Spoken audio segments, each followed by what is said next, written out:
Kaugnay pa rin ng balita sa epekto at pinsala ng habagat, makakausap po natin si MMDA General Manager Nicolas Torre III.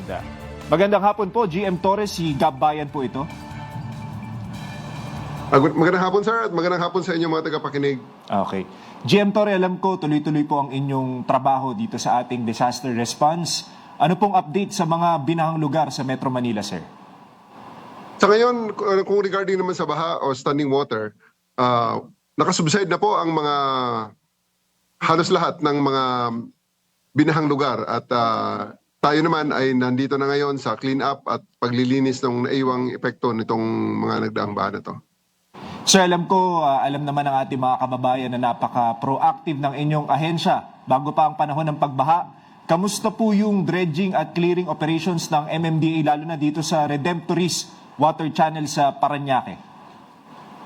Well, tuloy-tuloy at together with the DPWH, the local government of Parañaque, the DNR, and the other volunteers, naglilinis tayo ngayon at titingnan natin kung gaano kabilis natin ito maklear ang water channel na ito sapagkat nakita natin ang kakaibang dami ng basura na pumasok dito ngayon. So tuloy-tuloy po yan. Maximum ang aming capacity dyan, ang lahat ng tao namin na pwede namin inilagay namin at may mga volunteers. Bukas ang Regasco ay nag-volunteer, isang private organization, nagdala ng kanilang magdadala sila ng kanilang mga truck at together with Bureau of Fire Protection, bukas alas 5 nandiyan kami at maglilinis din, tutulong sa pagtanggal ng mga basurang yan.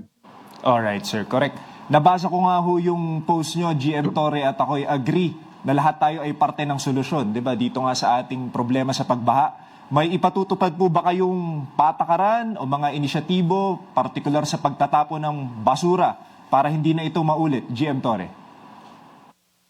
Titingnan muna natin kasi titingnan natin, i-studyohan natin kung ano ba talaga ang punot dulo nito. Baka naman mamaya may legal naman na collection point na bigla na lang gumuho o nasira pero at na nagtapon ng basura diyan sa ilog dahil under force majeure. Pero siyempre, ang nakikita natin diyan talaga is talagang yan ay mga basurang walang patumanggang itinapon sa malapit sa waterway o mismo sa waterway. At yun, ito ngayon ay nagsama-sama at sinisingil tayo ngayon. Yes, sabi so, nyo. pag-aaralan namin yan, alamin namin ang punot dulo niyan para malaman natin kung ano ang mas long-term solution diyan. Do we need to install new garbage traps? Do we need to strengthen the prevention program sa ating mga barangay? Sino ang ating mga involved? And so on and so forth. So we'll do it with the purpose of having long-term solution diyan sa garbage problem na yan. Mas gusto natin talaga kasi na we move from clean up to prevention. I agree, sir. Sabi nyo how ito ay shared responsibility. Muli, maraming salamat po, MMDA General Manager Nicolas Torre III. Maraming salamat din po, sir.